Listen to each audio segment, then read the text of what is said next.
Hello, I'm Christian, and welcome to the Jenoir Leadership Podcast, a show where we talk about effective collaboration, influence, and leadership in an increasingly complex world. My interview partner is Dr. Dirk Schlimm.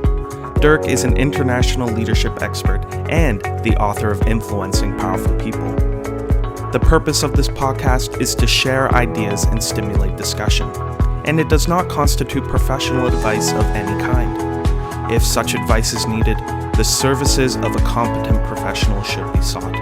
The speakers, host, and Jenoir International Incorporated are not to be held responsible for any use, misuse, or reuse of the content. Enjoy the show.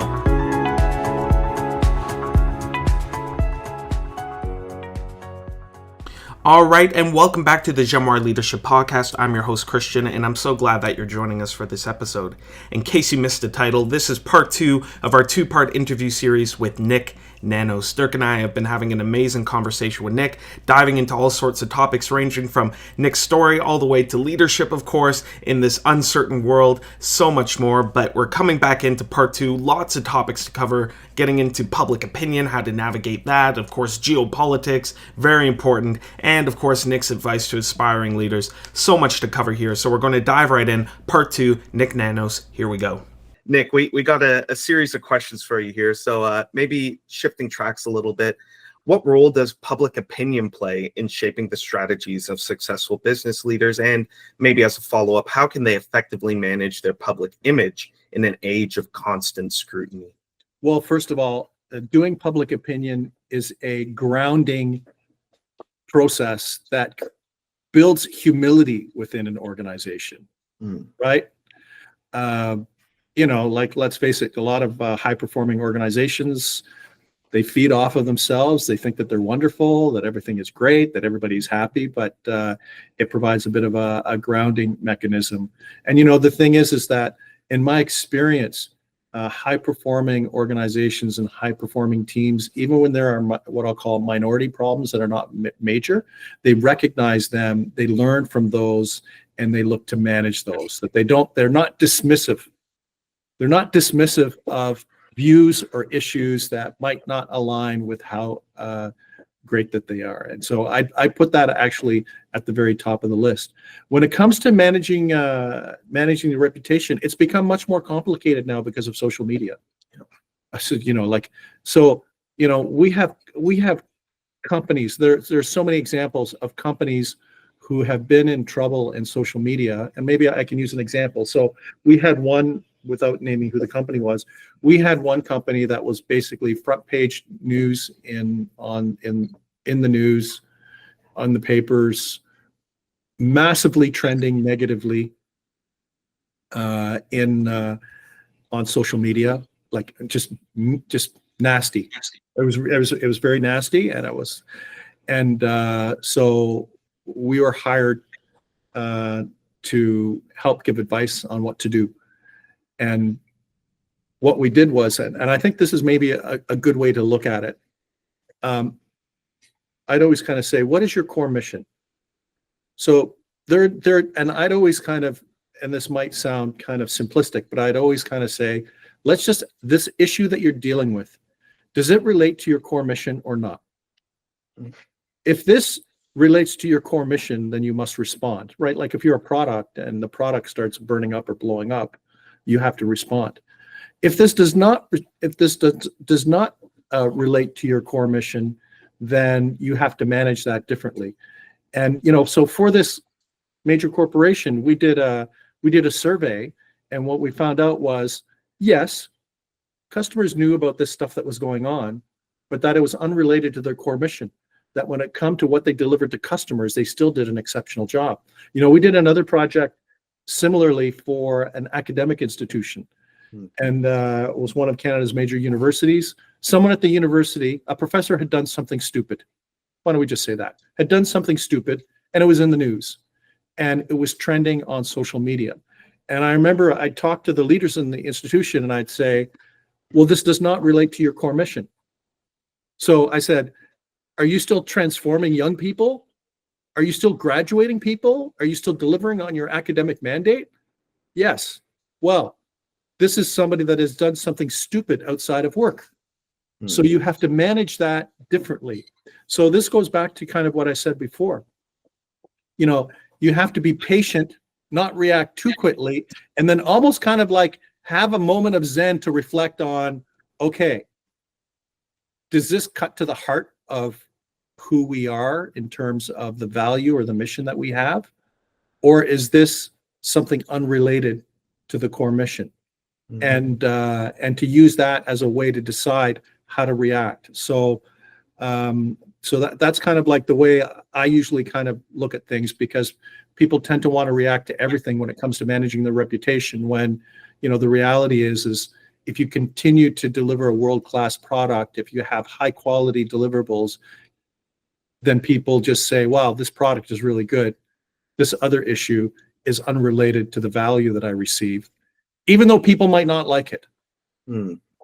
Nik, that's great to hear. And maybe, Dirk, I'm going to steal your 2 cents. I'll have 1 cent, then give you another one, Dirk, where, I'm jumping down in my box here. As a PhD student, an employee, and a member of faculty student council at U of T for my department, I could say you brought up the academics, where we see that all the time, just often wondering on both sides, both as the student council member, but then also as a student where you're also an employee. It is often frustrating when on one side you're looking at an institution managing their public image, and you're just sometimes you can't help but be frustrated thinking, hey, I like what I'm doing here. This is a bit tangential to what's going on. Just focus on what you're doing and it's okay. But then you also recognize when you're dealing with people, they might care for issues that maybe aren't central to what you're trying to do. And you have to navigate both the public concerns, then doing what you're doing. And Nik, I have to say, I'm grateful to hear your thoughts, because sometimes it's overwhelming just to think about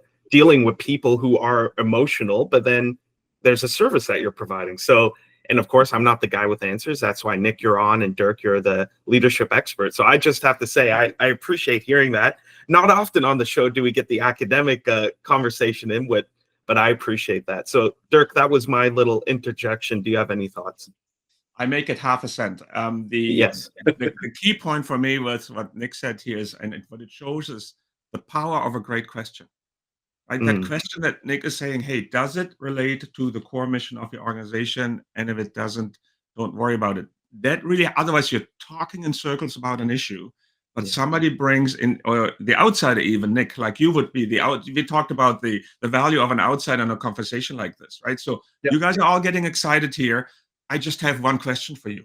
But if that question is the right question, right, it can make such a difference. And so this is why great questions are better than having all the answers, right? And so the value that somebody like Nik brings, I don't know whether it relates to the mission of the organization or not. You guys know that, but I'm the one, as the person who comes to this and joins you for the conversation, brings a question that you may not be asking that is actually the key question. So I'm putting that point on you. Don't you find, Dirk, after you ask the great question, they're like, why couldn't we think of that? It doesn't sound, but it's because they were so into it that they needed someone outside to say, hold on a second. Yeah.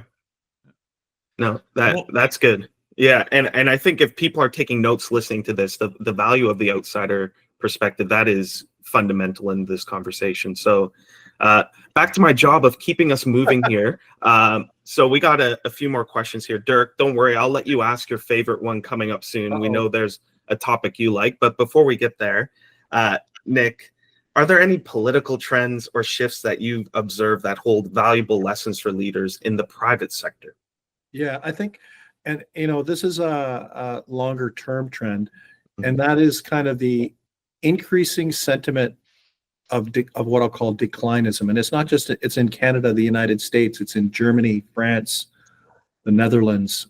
But what I mean by declinism is people thinking that the next generation will have a lower standard of living. And they're doing everything right. So young people are going to school and they're working hard, but they can't get ahead.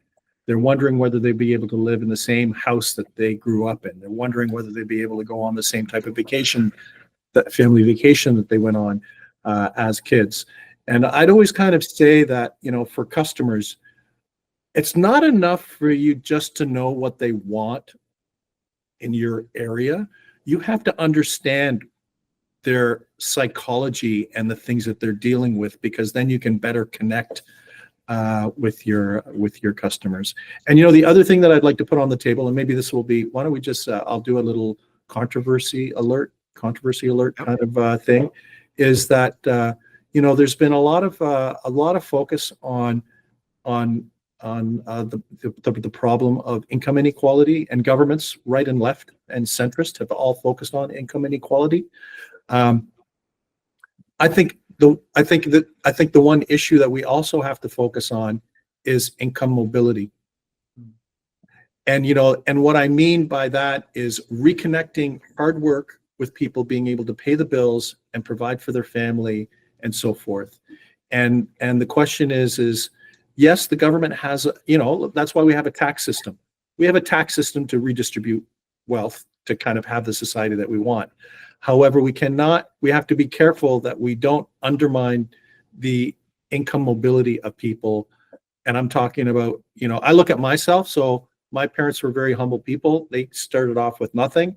I started the company off with nothing, and I did it myself. And that's because Canada's a great country and we live in a great society.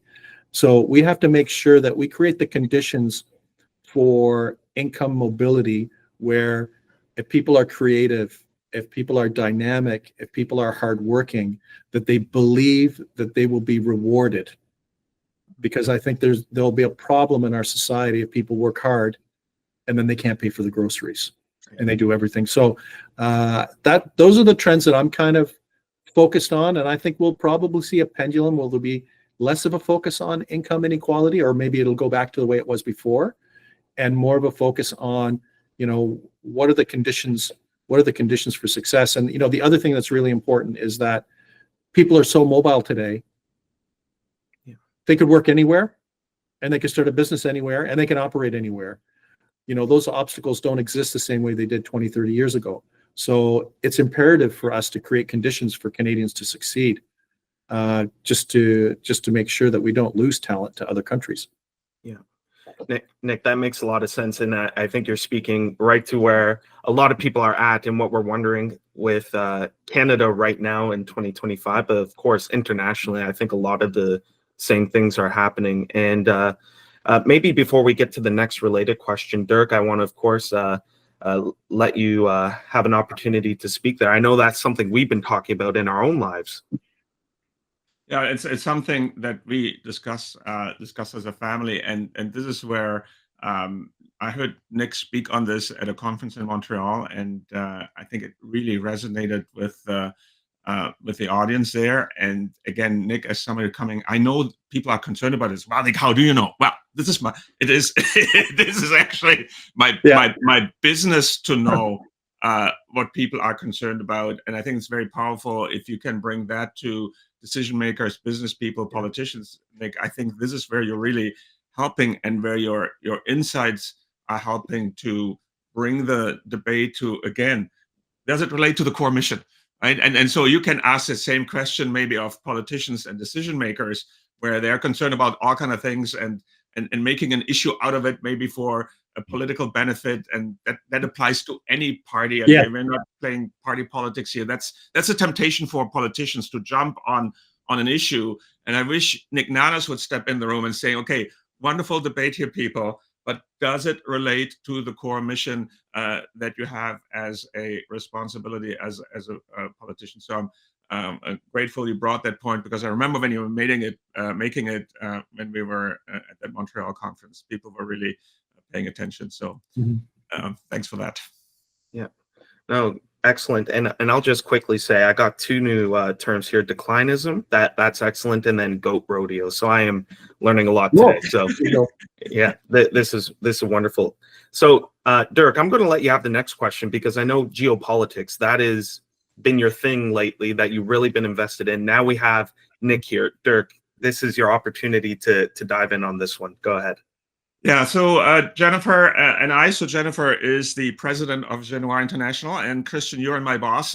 So we took this super interesting course in geopolitics, and really build an appreciation how important that is, not just as a political thing, but also as a business thing. And to me, the key insight was that countries competing with countries has a bearing on companies competing companies. And so as a company, you have to realize what's going on is not just the political issue of the day that maybe affect you as a company in some way. And we experience that in Canada, obviously, very, very directly right now. But it also affects your competitive reality vis-a-vis your competitors. So you may be a Canadian company competing with an American company, or somebody in a different sector. And what is an obstacle for you may be a benefit for somebody else. So an appreciation of, you talked about being strategic, Nik, earlier. So understanding the political, legal, economic, social environment of your company is so important. People are often, so now I'm getting on my soapbox here, Nik, so important about the product and the product feature and the wonderful thing that it does for a customer. And that's super important, but you operate in an environment that can very, very directly impact you and your competitive position. So I've put together a seminar on this, actually, what tech leaders must know about geopolitics, and I've done this with various audiences, and has been so both in Canada and also with the US, and yesterday we had European participants. So building an awareness how important that is, even if you're a tech leader, an engineer, whatever it is, this stuff matters to you. So now I'm going on, but Nik, you're the expert here on the show today. So what is your view of the current geopolitical landscape? Huge questions. How does it affect Canadian business leaders and business leaders around the world? But I would like you to answer more generally. This is our purpose, not to discuss the thing du jour, but why should we pay attention and have an appreciation of the bigger forces, if you will, that are at play here?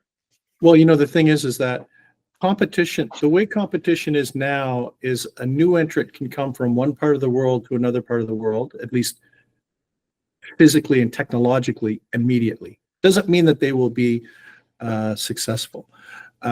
Which means that the competitive environment is changing all the time. The political environment is also changing all the time. A couple of the things that my view on how to navigate things, and don't laugh when I say this, this goes back to I have a very long-term view on advancing the network and trying to build what I'll say knowledge on the ground around the world in areas that I don't even know that I will need. And the way I do it, at least, is so I have a 96-year-old mentor. So he just retired when he was 94. I still see him. He worked every day.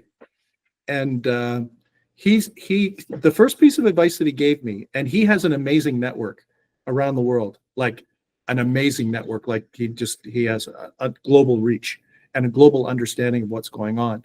The first piece of advice that he gave me, which he said was his first piece of advice, is that every day, look at your calendar and you should talk to someone interesting. Talk to someone interesting, not because you're going to make money, not because you're going to be a mercenary, not because it's going to advance your career, but talk to someone that's interesting. Because if you talk to someone that's interesting, and they might be outside of your area or outside of your industry, they may spark an insight that can be applicable to you.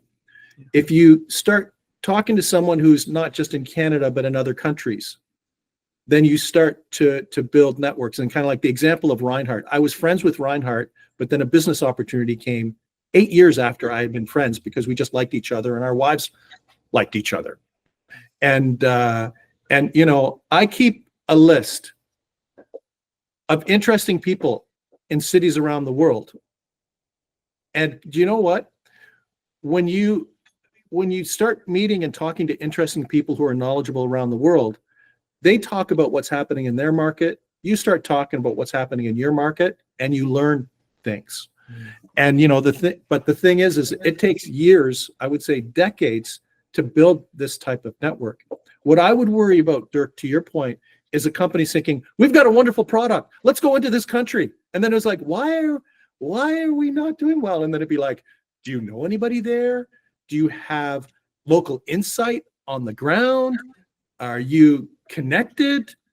And then, they think, and this especially happens a lot in the technology world, because they're just building something that's like, why aren't we more successful in this country? And they don't realize that they're are other reasons that are kind of unrelated to the offering and unrelated to technology that could be obstacles. So, the best way, like if you want to go into a country, you should be thinking about socializing and building networks in that country way before. Like if we were going to war, you wouldn't be like, you'd be thinking, we need to collect intelligence. We need to have people on the ground. We have to understand what's happening. You have to apply that same kind of mindset. And if you do that, then you have a resilient network, right? And if you do that, opportunities will come to you, right? That you have not necessarily anticipated.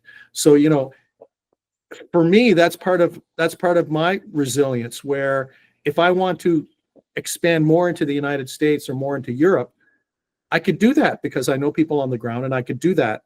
I won't have to worry about starting from zero. And the thing is that when you build these relationships over time, so here's a good example. There's a particular relationship that I was developing over time. So I have family-owned business, multi-billion-dollar family-owned private business, and they had something that they were dealing with, and I had met them in some kind of social setting, and then we'd chit chat, and then we'd have coffee. Never hired me to do anything, but we were in touch over like 10 years, and they had a major issue that they had to deal with, and they were calling all the big companies, like the major global companies, to give them advice on stuff like that. And the owner, the senior family member, goes to his president and says, "Why don't you call up Nik to see if Nik can help us?" So he goes, "Well, I don't know if Nik does this kind of stuff." So they called me up, and they said, "The boss asked me whether you could do this." I said, "Well, yeah, I can." "Sure." And he said, "Okay, well, we'll set up a call." Anyways, do the call, and I go, "Is there anything for me to do to prepare for the call?" They go, "No, just show up. We don't want you to prepare it. He's going to ask you questions, and you're going to answer questions. It's as simple as that." And so, anyways, I do I come on the call, and then he goes, "Okay, you're hired," right? And then I go, "Okay, sure." He goes, "When can you start?" And I go, like I said, "I know that you've been because his president said, 'By the way, Nik, we have like 6 other companies that we've invited to pitch us on this.' And, they include, like, you could probably name them off, but I won't name them, but large global advisory firms." And then I go, I know that you've been inviting other firms, and, I'm very flattered that you're going to hire me, but, I just want to make sure you're good. And he goes, "You know us." That's actually what he said. Like all these other companies, and it's because we had built those relationships in advance. So I went in, we got a large engagement. It's been great, and didn't even write a proposal. And it was all because, we had built trust, and that there was a relationship, and people felt that we understood. And, in a world where things are very transactional, having a strategy like that, it's like compound interest. It pays off in the long term. It doesn't pay off in the short term, but it pays off in the long term. And I think this is the best way, in my opinion, this is the best way to navigate, because then you can go to different countries and different markets where you've already talked to interesting people, and they will help you if you ask them for help. And they will also give you advice, and it speeds up your market entry significantly. Wow, Nik, that's amazing. And that is something I think people can immediately start applying to their lives. And I like the idea of actually keeping that list. That's something maybe people should start early and start thinking about, where those local connections and genuine relationships, as you were saying, that is a great illustration. 10 years of just maintaining a relationship, and then it blossomed into something meaningful. That is a powerful thing to hear. So, Dirk, I think it's now time where I get to ask my favorite question, unless you had something else you wanted to interject here. I have a tenth of a cent, and Yes. Nik said you want to meet an interesting person every day. That's what we're doing here right now, Nik. This is why you're here. Yeah, I'm doing this too. No. I'm meeting two. You're just meeting one. I get to meet two. So There you go. No, wonderful, and that is so true. So again, Nik, thank you. So before I ask my final question here, which of course is my favorite, and I think the favorite of many of our listeners, I just want to acknowledge we've already been doing it, where getting into practical advice for aspiring leaders, that just thinking about that last topic, we already got something. And then going back to the start, I wrote in my notes the idea of patience and foresight and the value of the outsider. I think those are already practical things people could apply, but maybe just zooming in a little bit, and of course, maybe zooming in and keeping it broad. Nik, what would be some advice you would have specifically for aspiring leaders? So we already went over the realities of political developments and being in an interconnected but also complex world. What do you think that leaders early in career, looking for a career change, whatever it might be, what do you think are some of the things they should be doing or skills that they should be intentionally developing? Well, you need to be a continuous learner, and you need curiosity, right? To learn. I'm an expert at what I do, but I learn something new every day. I learn about different enterprises, and I apply my skills to that. So constant learning, constant skills upgrading. But here's one other thing that I think is really important. And, we apply this to our company. You always have to be working on, it's kind of like, when those big companies that would be in the technology, they'd have like skunk works, right? These projects that no one would know whether they would work out or not, but potential breakthrough projects and innovations that could be game changers, many of them not working, some of them working, that I believe for whether you're an individual entrepreneur or whether you're leading a large enterprise, you have to be investing in new ideas that you don't know whether they will succeed or not. Can I tell you something? Because you need something new to talk about. If we don't grow, what are we going to talk to our friends about if there's nothing new, right? If you're a business and you have nothing new to talk about, to me, that just means that you are probably destined to stagnate because you're probably resting on your laurels. So, I think the two things, curiosity and continuous learning, but you have to think of what are the new things that I'm doing that may lead to something, that may not lead to something, to kind of keep you sharp and keep you ahead of the pack. Nik, that's fantastic. Curiosity, and then that boldness just to try something new. I think that's something people at any stage could be intentionally developing and carrying with them throughout a career. So I'm taking that advice seriously. Dirk, I saw you nodding along, Dirk. It looks like you have something to say. So I wrote this down. Need something new to talk about. That is absolutely something to relate to. Nik, that's why we have you on the show. You've given us Christian and I, a lot of new stuff to talk about. You're applying it right here. But yeah, the one comment I know this we're towards the end of the show, and of course, Christian, you have the last word here. I just want to say here, Nik, it's been fantastic here talking to you. And the one thing that maybe the audience have missed is you talk about your work with the ARD, and people say, who's the ARD? Well, the ARD, remember we talked about the yellow pages, when I was a little child, there was the first, the second, and the third channel. And the ARD is the first channel in Germany. And you watch the 8 o'clock news, and this is what you do. And you think the news announcer, at the time, you thought it's like a government official that's reading the news, right? But no, this is the ARD person. So it's been just fascinating, and I know that you're not just any person on the ARD. People in Germany know you well because you're on the network often, and you know a lot of people and you meet a lot of people, and so this has been really. I want to just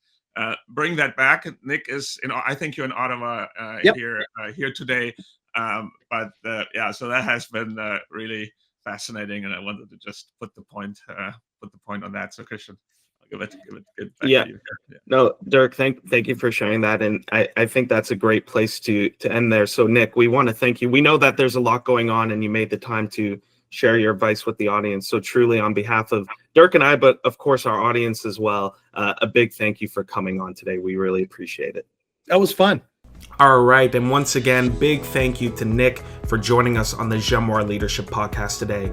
Dirk and I really appreciate Nik making the time to be on the show. Lots of valuable insights were shared, and of course, Nik is a busy guy. He's got a lot going on, so we really appreciate that he took the time not only to speak with Dirk and I, but to share his insight, his wisdom, his experience, his strategy with you all, our listeners. So of course, if you enjoyed the conversation, this two-part conversation with Nik, we highly encourage you, leave that 5-star rating. That helps the channel. Send us an email. Let us know what you're thinking, what you thought about the conversation. We'd love to hear from you. And of course, if you found it enjoyable, if you found you learned something, both part 1 and part 2, feel free, share that with friends. We'd love to get the word out there about the podcast and the kind of conversations we're having. Of course, this was just one conversation. We have a lot more planned. So if you like the Jenoir Leadership Podcast, if you're learning a lot, if you have a lot of thoughts and response, don't only get in touch with us, share. We also encourage you to subscribe, follow along, more conversations on the way. But until then, take care.